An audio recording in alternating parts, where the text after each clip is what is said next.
Narito ang balita ngayon.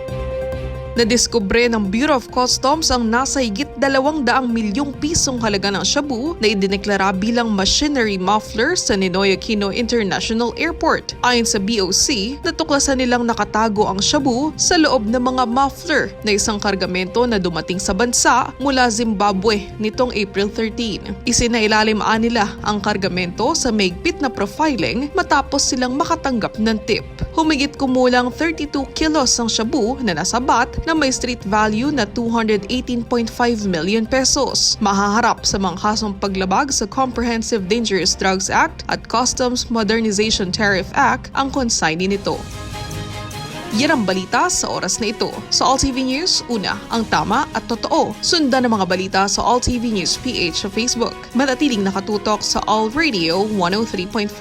Ako, si Michelle Giliang.